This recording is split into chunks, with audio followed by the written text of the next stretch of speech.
یہ بات آپ کے سامنے کل آئی تھی کہ روزے کے ذریعے سے انسان کی زندگی میں تقویٰ پیدا ہوتا ہے۔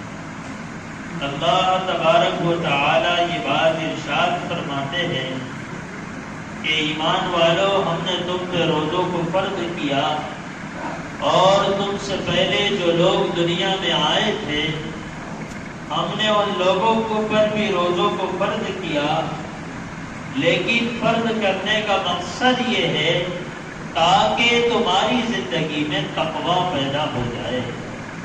اس لیے کہ تقویٰ ایک ایسی نعمت ہے کہ تقوی کے ذریعے سے انسان ہر خیر پر چلتا ہے۔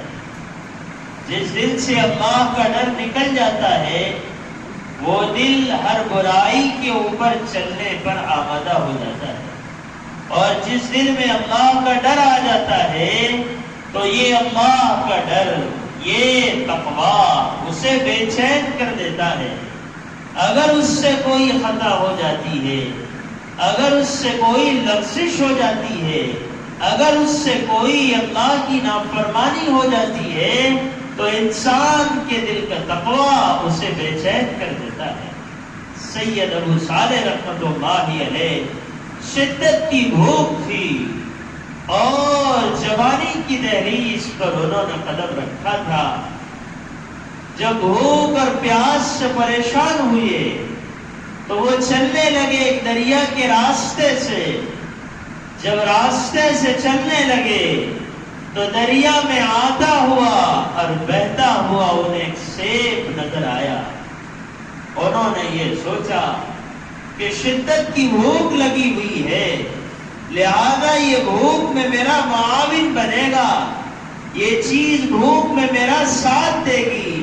تو انہوں نے اس سیب کو اٹھا لیا اور اٹھا کر اس کو استعمال کر لیا، لیکن استعمال کرنے کے بعد دل کے اندر جو تقویٰ تھا، جو اللہ کا ڈر تھا، وہ بے چین کرنے لگا، وہ پریشان کرنے لگا کہ وہ اللہ کے بندے، تو نے اس سیب کو اٹھا کر کھا لیا، پتہ نہیں اس سیب کا کون مالک ہوگا۔ اگر اس کا کوئی مالک ہے اور مالک کی اجازت کے بغیر ہم نے اس چیز کو استعمال کر لیا تو آخرت میں ہمارا کیا ہوگا؟ اس لیے کہ حضور نے فرمایا لا یحل لمال امرئ مسلم، کسی مسلمان کے لیے حلال نہیں کہ وہ کسی کے مال کو استعمال کرے مگر یہ کہ اس کے دل سے اجازت ہونا چاہیے۔ الا بطیب نفس، دل سے اجازت ہونی چاہیے۔ یہ اجازت کے بغیر کسی کو کسی کی چیز استعمال کرنے کی اجازت نہیں۔ آج تقویٰ نہ ہونے کی وجہ سے لوگ ایک دوسرے کی چپل استعمال کرتے ہیں، جو بغیر اجازت کے کسی کی چپل استعمال کرتے ہیں، یوں سمجھ لو وہ آگ کے انگاروں کو استعمال کرتے ہیں، اس کی اجازت نہیں۔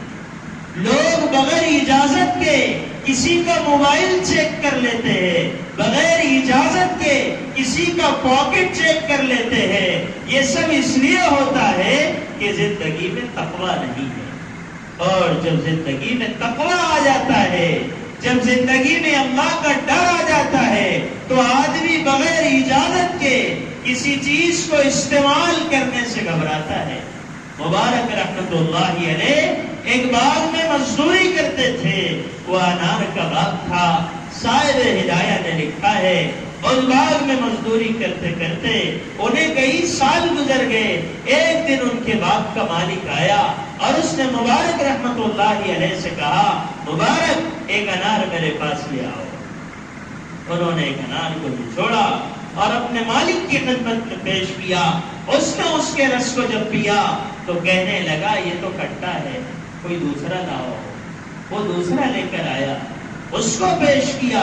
جب انہوں نے اس کو استعمال کیا تو وہ بھی کھٹا تھا۔ انہوں نے کہا بھائی کوئی اور لے آؤ۔ پھر وہ تیسرا لے آیا، جب اس کو استعمال کیا تو وہ بھی انار کھٹا ہی۔ تو وہ مالک باغ کا کہنے لگا مبارک رحمت اللہ علیہ سے، او مبارک تمہیں اس باغ میں رہتے رہتے کئی سال گزر گئے اور تمہیں اتنا تجربہ نہ ہوا، تمہیں اتنی معلومات نہ ہوئی، تمہیں اتنی پہچان نہ ہوئی کہ کون سا انار میٹھا ہوتا ہے اور کون سا انار کھٹا ہوتا ہے، کہ تمہیں تجربہ نہیں آیا۔ مبارک رحمت اللہ علیہ کہنے لگے تجربہ کیسے آتا، میں اس بات کا مزدور ہوں، اس بات کا مالک نہیں۔ یہ 10 سال اس باغ میں میرے گزرے ہیں، ان 10 سالوں کے اندر ایک انار تو بہت ضرور کی بات ہے، میں نے اس باغ کا ایک دانہ بھی کبھی استعمال نہیں کیا۔ تقویٰ اس کا نام ہے کہ 10 سال تک باغ میں مزدوری کرتے رہے، انار کے بیچ میں، انار کے باغ میں وقت کو گزارا، لیکن مالک کی اجازت نہیں تھی، یعنی مالک نے کبھی زبان سے نہیں کہا تھا، انہوں نے اجازت مانگی نہیں، اس لیے کہ جب آدمی میں تقویٰ پیدا ہو جاتا ہے تو اپنی ذات کے لیے سوال کرنے سے بھی وہ شرماتا ہے، اپنی ذات کے لیے سوال نہیں کرتا وہ۔ تو یہ تقویٰ والی زندگی ان کی تھی کہ اس باغ میں کئی سال رہے لیکن انار کا ایک دانہ بھی استعمال نہیں کیا۔ یہ مزدور ہے جس کے زندگی میں مزدوری کے زمانے میں ایسا تقویٰ ہے۔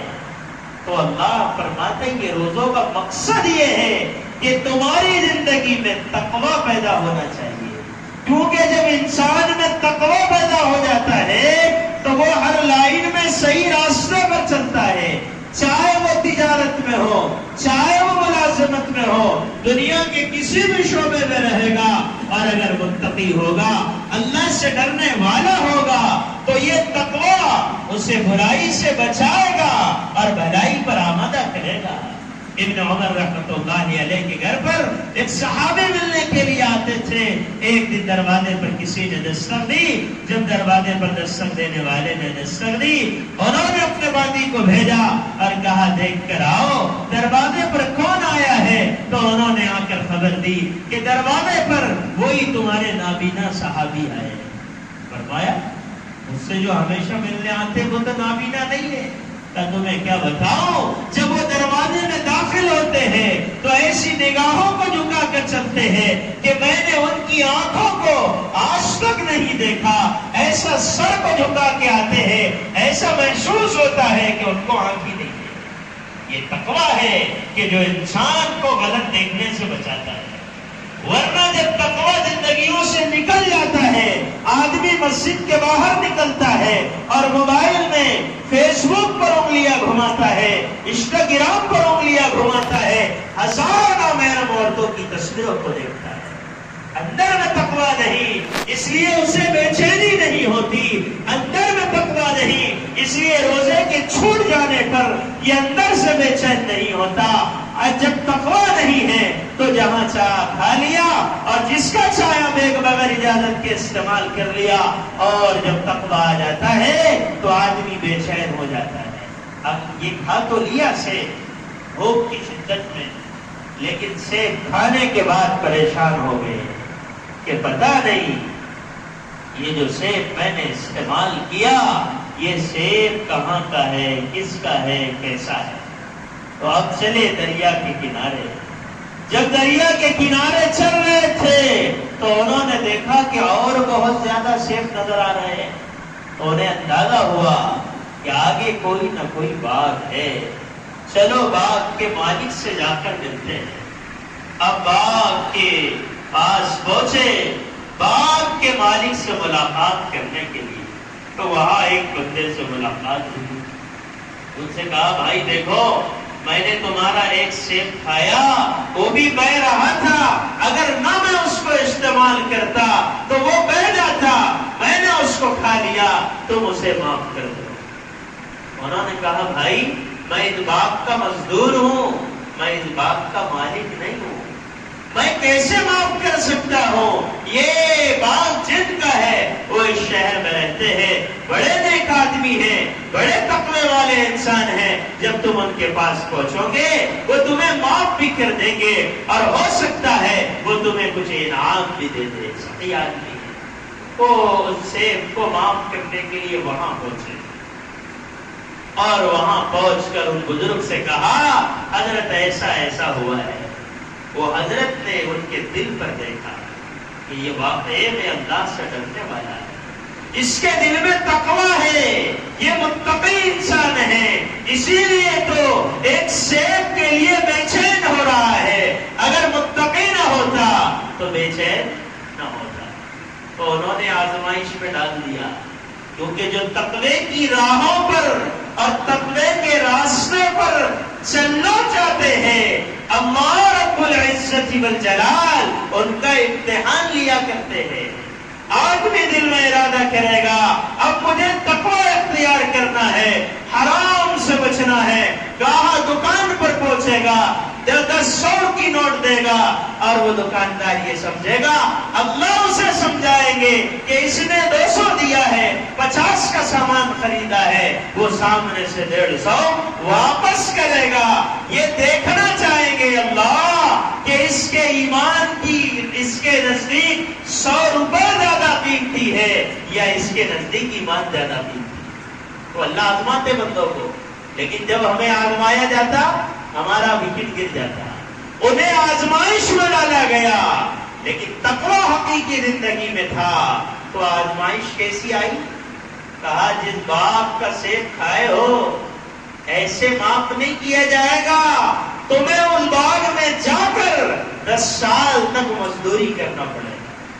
کتنے سال؟ 10 گھنٹے نہیں اور 10 دن نہیں، کہا 10 سال تمہیں اس باغ میں مزدوری کرنی ہوگی. کہنے لگے حضرت میں اجنبی آدمی ہوں، آپ 10 سال تک مجھے باغ میں بھیج دے رہے، ایک ہی تو سیب کھایا آپ کا، ہم نے کتنی چیزیں بغیر اجازت کے استعمال کر دی، لیکن ہمیں احساس ہی نہیں ہوتا. بلکہ لوگ مسجد میں نوٹ نظر آتی ہے تو اس کو پیٹی میں ڈالتے ہیں. آپ کو کس نے اجازت دی مسجد میں ملنے والی نوٹ کو پیٹی میں ڈالنے کی؟ کس نے اجازت دی؟ کون سے مفتی نے فتویٰ دیا کہ اگر مسجد کے وضو خانے پر کوئی نوٹ نظر آ رہی ہے تو اس نوٹ کو آپ پیٹی میں ڈال دو؟ کہاں کا فتویٰ ہے؟ مال کس کا ہے؟ تصرف کون کر رہا ہے؟ ہندیہ میں لکھا ہے، ایک فقہ کی عربی کی کتاب ہے جس کا نام ہندیہ، جسے عالمگیری کہا جاتا ہے. اس میں عبارت لکھی ہے لا يجوز لأحد ان يتصرف في مال غيره الا بإذنه. کسی کو بغیر اجازت کے کسی کے مال میں تصرف کرنے کی اجازت نہیں ہے. لیکن تقویٰ نہیں ہے، اس لیے آدمی دل سے دین بناتا ہے، اور جب تقویٰ آتا ہے تو قدم قدم پہ پوچھتا ہے کہ مجھے کرنا کیا ہے. اسی لیے اللہ نے کہا یہ جو 1 مہینے کی مشقت ہے تمہیں بھوکا رکھ کر اور تمہیں پیاسا رکھ کر مجھے کیا ملنے والا ہے؟ میں یہ بھوک اور یہ پیاس کی مشقت تم پر اس لیے ڈال رہا ہوں تاکہ تمہاری زندگی میں تقویٰ آ جائے. یہ مجاہدہ تمہارے اندر تقوی کو پیدا کرے گا. اس لیے کسی حال میں روزہ نہیں چھوڑنا، کیونکہ یہ روزہ تقوی کے پیدا کرنے کا ذریعہ ہے اور سبب ہے. اور جو متقی بن جائے گا بظاہر اسے ایسا لگے گا، بظاہر اسے ایسا لگے گا کہ میرے کام بگڑ رہے ہیں. تقوی اختیار کرنے کی وجہ سے ایک وقت ایسا لگتا رہے گا، لیکن پھر اللہ رب العزت والجلال اس تقوی کی برکت سے اسے ایسی نعمتوں سے نوازے گا کہ اس کی نگاہیں اور اس کی عقل حیران ہو جائے گی کہ اللہ اس کے ساتھ کیا معاملہ کر رہے ہیں. 10 سال میں مزدوری کرنی ہے، چلے گئے باغ میں 10 سال تک مزدوری کرتے رہے. 40 دن اور 4 مہینے لوگ جاتے جماعت میں تو بولتے بچوں کی یاد آتی. اب بتاؤ یہ نوجوان لڑکا بس ابھی جوانی پر، ابھی عنفوانے جوانی میں، ابھی عمر بھی نہیں ہوئی کچھ، 10 سال مزدوری کر کے آئے. کہ حضرت اب معاف کر دو. کہ اب 2 سال اور مزدوری کرنا پڑے گا. اسی باغ میں مجانا فری میں چلے گئے اور 12 سال مزدوری کی. 12 سال مزدوری کر کے آئے اور آ کر کہا حضرت اب رخصتی دے دیجئے، معافی دے دیجئے. کیونکہ معافی جب تک ادھر سے نہیں ہوگی مسئلہ حل نہیں ہوگا. تقویٰ نہیں ہے نا ہم میں، اس لیے ہم کسی کے پیسے اپنے اوپر باقی رہتے ہیں. کتنے دکانداروں سے کا ایک پوڑی بتا 50 پوڑیاں اس سے کھا لی، آج تک اسے پیسہ نہ دیا. احساس نہیں ہوا کہ یہ جو بغیر اجازت یہ جو پوڑی میں نے کھایا تھا اور اس کے پیسے میں نے نہیں دیا تو اس کا آخرت میں کیا ہوگا. یہ تقویٰ نہیں ہونے سے دل کھٹکتا نہیں اندر سے، اور جہاں تقویٰ ہوتا ہے وہاں دل ایک دم دھچک جاتا ہے. یہ کیا ہو گیا؟ اب آئے، کہا ٹھیک ہے بس ایک کام کر لو. کیا ہے؟ کہا ایک لڑکی ہے میری جو دونوں آنکھوں سے اندھی ہے اور کانوں سے بہری ہے اور ہاتھوں سے لولی ہے اور پیروں سے لنگڑی ہے اور زبان سے مکی ہے. کہ اس لڑکی سے تمہیں نکاح کرنا ہوگا.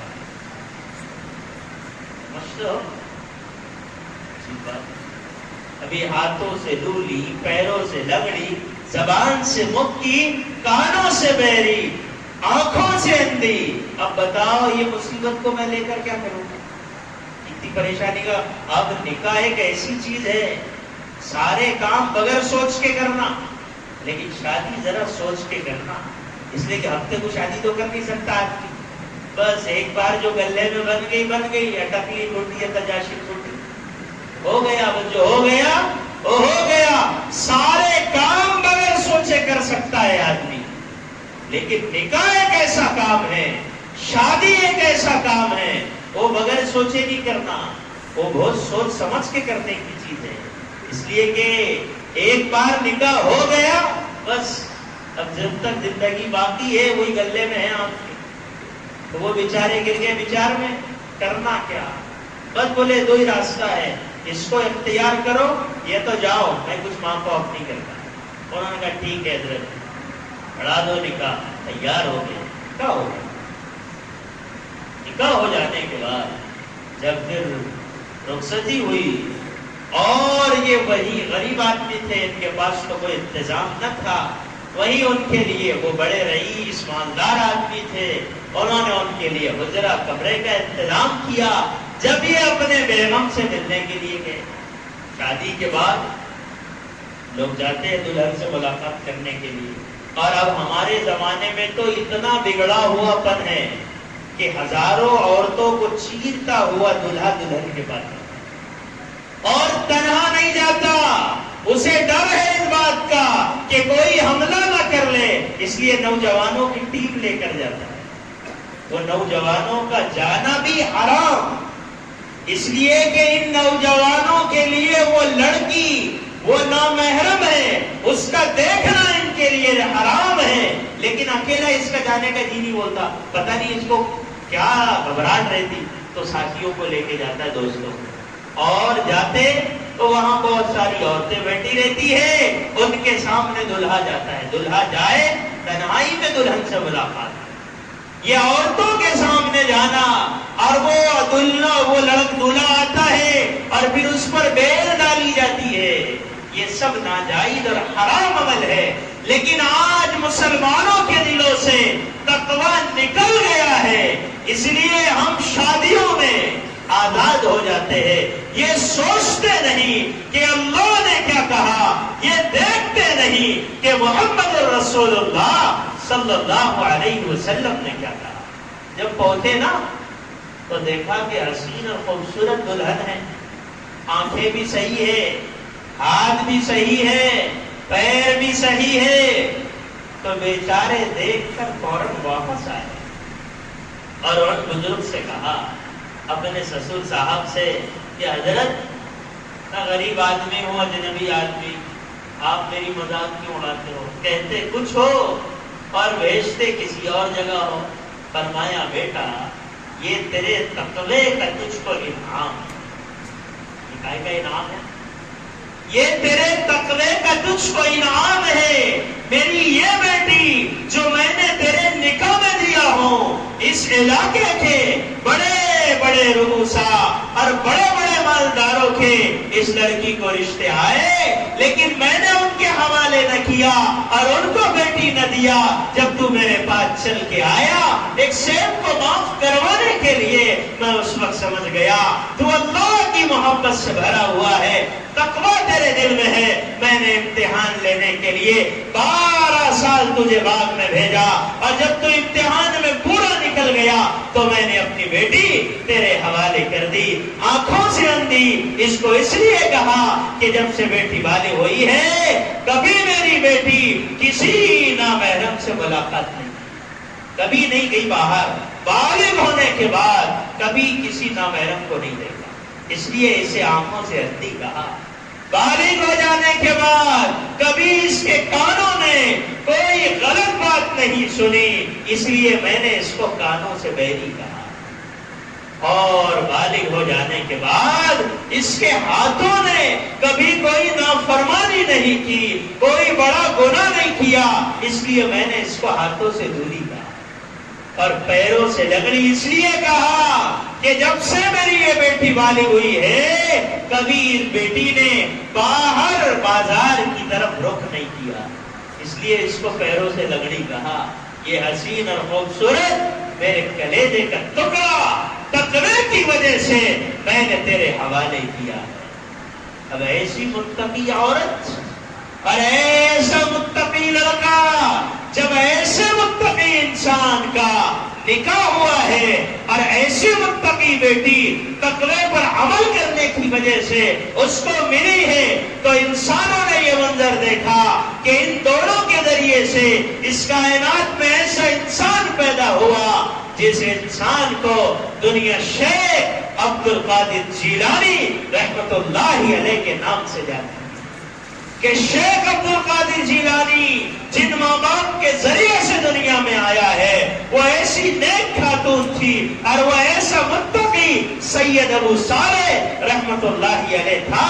وہ ایسا بچہ، وہ ایسا لڑکا، وہ ایسا انسان کہ بچپن ہی کی عمر ہے، اور ماں نے علم حاصل کرنے کے لیے شیخ عبد القادر جیلانی رحمت اللہ علیہ کو روانہ کیا، تو ماں نے ان کے آستین کے اندر اشرفیاں سیدھی، کہا بیٹا جب تم جاؤ گے سفر میں راستے میں ڈاکو ملتے ہیں اور ڈاکو قافلوں کو لوٹ لیا کرتے ہیں، اس لیے میں تیرے درہم دینار کو اشرفیوں کو یہاں سی دیتی ہوں اور کسی کو پتہ بھی نہیں چلے گا، لیکن اس ماں کی تجھے ایک نصیحت ہے، تو علم کو حاصل کرنے کے لیے جا رہا ہے، جب تو جائے گا تو ایک بات کا تمہیں خیال رکھنا ہے، اپنی زبان سے کبھی جھوٹ مت کہنا، بس اتنا یاد ہے۔ اب یہ قافلہ روانہ ہوا، درمیان میں قافلوں کو ڈاکوؤں نے لوٹا، ان پر بھی، ان سے بھی پوچھا ڈاکو نے کیا ہے تمہارے پاس کچھ؟ انہوں نے کہا ہاں میرے پاس بھی ہے۔ تو ڈاکو کہنے لگا ارے ایسے ٹائم میں لوگ اپنے مال کو چھپاتے ہیں اور تو کہہ رہا ہے میرے پاس بھی ہے۔ کہ میری ماں نے میرے آستین میں سی تو کتنی اشرفیہ ہے، 40 اشرفیہ ہے۔ آستین کو کھولا گیا، اس میں سے 40 اشرفیاں نکلی، اسے تعجب ہوا، وہ اپنے سردار کے پاس لے کے گیا جو ڈاکوؤں کا سردار تھا۔ وہ ڈاکوؤں کا سردار کہنے لگا کیا بات ہے؟ کہا دیکھو یہ معصوم سا بچہ ہے، اور جب میں نے اس سے پوچھا تیرے پاس کچھ ہے یا نہیں تو اس نے کہا ہاں میرے پاس ہے۔ میں نے اس سے کہا ارے ایسے وقت میں لوگ جھوٹ کہتے ہیں اور تو سچ کہہ رہا ہے۔ وہ کہنے لگا میری ماں نے مجھ کو نصیحت کی تھی ہمیشہ سچ کہنا، وہ نصیحت پر عمل کرتے ہوئے میں نے تم سے سچ کہا۔ یہ جملے کا ایسا اثر ہوا ڈاکوؤں کے سردار کے اوپر کہ ڈاکوؤں کا سردار کہنے لگا ایک معصوم سا بچہ اپنی ماں کی نصیحت کا اتنا خیال کرتا ہے اور ہم بڑھاپے کو پہنچنے کو ہے اور اللہ کی نصیحتوں وصیتوں کا ہمیں کوئی خیال نہیں، کہ ہمیں توبہ کرنا چاہیے۔ اب وقت مختصر یہ ہے کہ وہ سارے کے سارے ڈاکوؤں نے کہا بیٹا تیرے اس عمل کی برکت سے ہم نے بھی ارادہ کیا ہے آج سے اللہ کی نافرمانی کو چھوڑتے ہیں اور تیرے ہاتھ پر توبہ کرتے ہیں اور اللہ سے دوستی لگاتے ہیں۔ وہ سارے ڈاکوؤں کی جماعت اللہ کے دوستوں کی جماعت بن گئی۔ یہ کائے کی بنیاد ہے؟ یہ تقوی کا اثر ہے کہ اس تقوی سے اللہ نے ایسی اولاد دی کہ جس کی بچپنے کی عمر ہی میں انسانوں کی زندگیوں کو اللہ نے انہیں بدلنے اور انسانوں کی زندگیوں کو تقوی پر آنے کا ذریعہ اور سبب بنا دیا تھا۔ اسی لیے ہمیں تقوی اختیار کرنا ہے، کریں گے انشاءاللہ۔ اللہ فرماتے یہ روزوں کا مقصد ہے کہ تمہاری زندگی میں تقوی آ جائے۔ اور روزے ہیں کتنے دن؟ اللہ فرماتے ایام معدودات، چند دن کے ہی تو روزے ہیں، چند دن ہے بس 30۔ ادھر جائیں گے پتہ ہی نہیں چلیں گے۔ تو اپنے کام کاروبار کو مختصر کرنا، لیکن روزہ ہرگز نہیں چھوڑنا، اس لیے کہ روزہ ایک ایسا عمل ہے کہ اس عمل کے بدلے میں انسان کو اللہ مل جاتا ہے۔ کون مل جاتا ہے؟ اللہ کہتے الصوم لی وانا اجزی بہ، کہ روزہ میرے لیے ہے اور اس کا بدلہ میں خود دوں گا۔ اور دوسری جگہ فرمایا الصوم لی وانا اجزی بہ، روزہ میرے لیے ہے اور میں خود اس کا بدلہ۔ پھر اللہ نے کہا فمن کان منکم مریضا، اگر تم میں کوئی مریض ہو، اگر کوئی بیمار ہو تو اس کے لیے گنجائش ہے کہ اتنا بیمار ہے کہ روزہ رکھنے کی اس میں طاقت نہیں ہے، تو پھر اس کو چاہیے کہ وہ بعد میں روزہ رکھے۔ جیسے عورتوں کو اللہ کی طرف سے عذر رہتا ہے اور عذر میں اس عذر میں روزہ رکھنا ان کے لیے حرام ہوتا ہے، تو ان کو بعد میں روزہ رکھنا ہے، لیکن اس کے علاوہ کسی کو روزہ چھوڑنے کی اجازت نہیں، الا یہ کہ کوئی مرد یا عورت کسی ایسی بیماری میں مبتلا ہو جائے کہ جس بیماری میں روزہ رکھنا ان کے لیے دشوار ہو، تو اللہ فرماتے ان کے لیے گنجائش۔ او علی سفر، یا وہ سفر میں ہو۔ سفر سے کون سا سفر مراد ہے؟ سفر شرعی، لمبے سفر پر ہے، یعنی وہ سفر جو سفر کی وجہ سے آدمی کی نماز عادی ہو جاتی ہے، قصر میں آ جاتا ہے بندہ، جس کے اندر فرض ہاتھ ہوتی ہے اور سنت معاف ہوتی ہے اور نفل صاف ہوتی ہے۔ وہ سفر کون سا ہے؟ اگر کوئی اپنے بستی سے 78 کلومیٹر کی مسافت کا سفر کر رہا ہے تو یہ سفر شرعی ہے۔ لیکن ہمارے زمانے میں سہولت ہے، اس لیے ہمیں روزہ رکھنے کا اہتمام کرنا چاہیے، لیکن شریعت میں دو لوگوں کو گنجائش ہے، ایک مسافر اور دوسرے بیمار، لیکن ان سے بھی کہا یہ روزہ تم پر باقی رہے گا، فَعِدَّةٌ مِّنْ أَيَّامٍ أُخَرَ، تمہیں یہ روزہ دوسرے ایام میں رکھنا ہے۔ اب ایک بات یاد رکھو، ابھی روزہ رکھنے کا ماحول ہے تو روزہ رکھنا آسان ہوتا ہے، بعد میں روزے کی قضا کرنا مشکل ہو جاتا ہے، اس لیے کوشش آدمی اس بات کی کرے کہ وہ روزہ رکھے۔ ہاں اگر بہت زیادہ مریض ہو یا سخت سفر ہو تو ایسی حالت میں پھر وہ بعد میں رکھے۔ اللہ تعالیٰ مجھے آپ کو سمجھنے کی